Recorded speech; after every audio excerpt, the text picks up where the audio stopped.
इनको सालों से सुन रहा हूँ और मुझे बड़ी प्रेरणा मिलती है।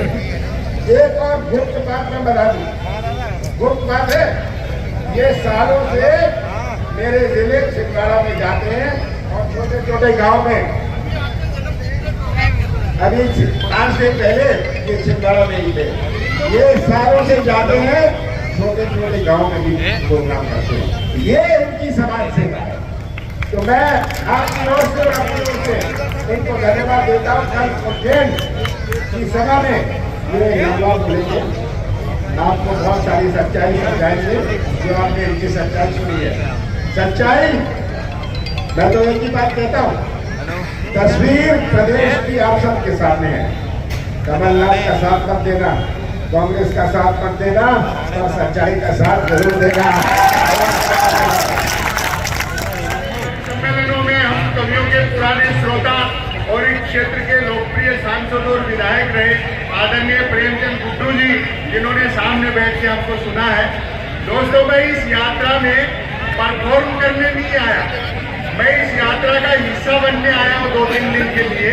लेकिन क्योंकि कमलनाथ जी का आदेश है और ये हमसे बहुत मोहब्बत करते हैं, तो मैं बस मात्र 2-3 मिनट आपका मन लगा देता हूँ।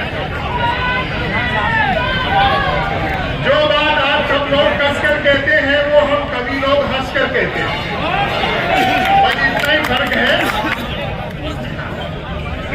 ये वातावरण दूसरे ढंग का, हमको तो ऐसे में बोलने का अभ्यास है। जोड़ो जोड़ो जोड़ो, सबका सरल इतने बड़े कवि अगर हमारे बीच में आए हैं तो हम सबको शांति से सुनना चाहिए कि नहीं सुनना चाहिए? सुनना चाहिए कि नहीं सुनना चाहिए? तो हम शांति से, जिन्होंने ऐसा वातावरण बना दिया। देखो, जो चीजें नेता लोग भाषण में कहते हैं, हम लोग उसको व्यंग्य में कहते हैं।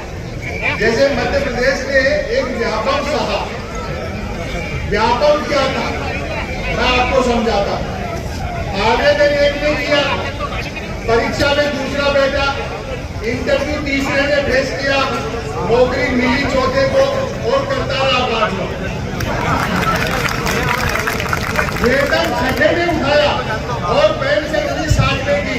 तालियां आपकी अब बजेंगी, जबकि 7वें की डेथ तभी हो गई थी जब पहले ने अप्लाई किया। ये सरल तरीका है व्यंग्य से समझाने का। आप लोगों तक हम लोगों के व्यंग्य पहुंचते हैं। जैसे कई लोग कहते हैं कि साहब पार्लियामेंट लाल किले से भी झूठ बोला जा रहा है।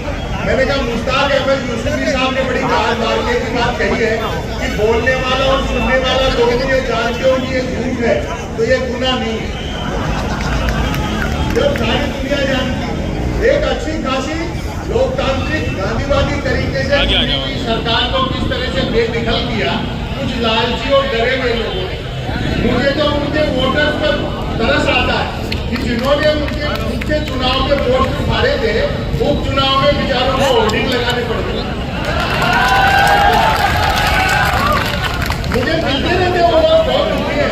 बोलो संपत सरती, आप तो व्यंग्य में भी कह देते हो हम किसके सामने रोए। तो चीजें सब बदलती हैं। आज ही मीडिया के लोग मुझे मिले थे। मीडिया की हालत तो आजकल राहुल गांधी जी भी बड़े मजे ले लेके सुनाते हैं। जब सुनते हो आपका लोग, मैंने तो 4 साल पहले टेलीविजन का कनेक्शन कटा दिया और खबरों से इतना डरा रहता था कि बंद स्क्रीन भी ढक्के रखते।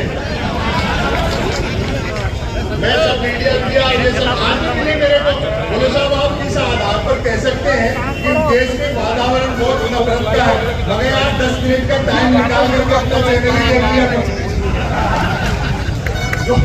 ये सब चीजें हैं। कई लोग कहते हैं कि साहब आज ये भी पूछा मुझसे कि आपको साहब धमकियों की भी मिलती। मैंने कहा आपको कोई तीनों को भड़काने वाला, बहस होनी होती है गरीबी की रेखा पर और करते रहते हैं रेखा की गरीबी को। तो ये जो मीडिया है समय सबका हिसाब देगा। अब उन पत्रकारों की हालत देखो, पूरी यात्रा को कवरेज कर रहे हैं, एक लाइन एक बाइट दिखा नहीं सकते। उनका दुख देख लिया, लेकिन वक्त सबका हिसाब देगा। आज भोपाली लाइन से मुझे याद आता है, जो मैं मीडिया के बंधुओं के लिए कहना चाहता हूँ कि तुम्हारी बज़्म के बाहर भी एक दुनिया है, तुम्हारी बज़्म के बाहर भी एक दुनिया है। मेरे हुजूर बड़ा जुर्म है बेखबरी। ये जो समय है ये सब का हिसाब लेगा। कल उज्जैन की सभा में मुझे बोलना है, बहुत विस्तार से बोलना है। इस पदयात्रा जैसी ये भूतों का भविष्य है। या तो मैंने पुराने वीडियो में गांधी को इतना तेज चलते हुए देखा, महात्मा गांधी को, और ये आज मैंने राहुल गांधी को साक्षात्कार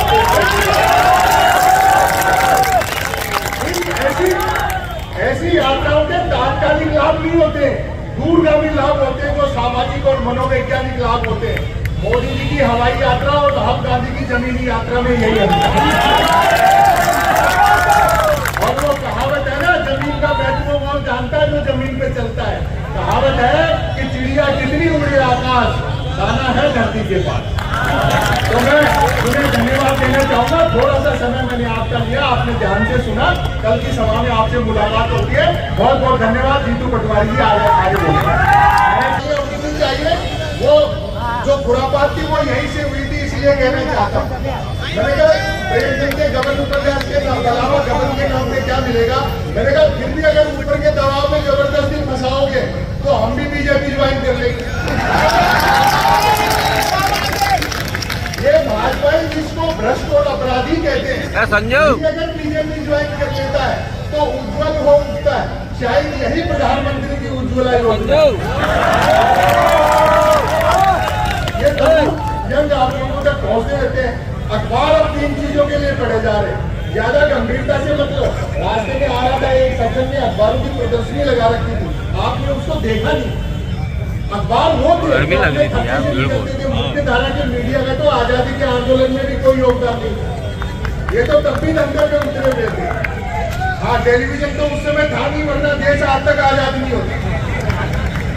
मैंने वो अखबार देखे, रानी झांसी का हाथ से लिखा हुआ पत्र, उनके शादी की वर्ष निमंत्रण पत्र, कैसे कैसे अखबार मैंने दिखे। अखबार अब 3 चीजों के लिए पढ़े जा रहे हैं, बिजली कटौती, उठावना और राशि पर। और लोग नहीं निकलते। एक दिन तो अखबार के दफ्तर से 2 लोग आ गए, बोले संपत सरल जी नया अखबार लॉन्च कर रहे हैं, आप ही ग्राहक बन जाओ। क्योंकि अखबारों का कोई पाठक तो बनता नहीं, ग्राहक ही बनते। 1 रुपए में 16 पेज। और जो मैंने जवाब दिया, मैंने कहा भैया रुपया चाहे 1 की जगह 2 लीजिए, लेकिन 16 पेज खाली दे जाएगा। मैंने रिसर्च की इतने अखबार बिकते कैसे। तो अचानक एक दिन एक अखबार के दफ्तर से फोन आया, बोले संपत सरल जी आज आपका नाम हमारे अखबार में छपा। मैं बड़ा खुश हुआ, आपका अखबार कहाँ मिलता है। बोले हमारा अखबार कोई होकर नहीं बांटता है, जिस किसी का नाम छप जाता है दिन भर वही खरीद कर बांटता है। वो प्राइम टाइम पे भैंस देखते जैसे किसी जमाने में अवध के नवाब मुर्गे लड़ाते थे। 4 जन भैंसे आते, एक मुद्दे का समर्थक, दूसरा मुद्दे का विरोधी, तीसरा दोनों को हड़काने वाला और चौथा है इनका तीनों को भड़काने वाला।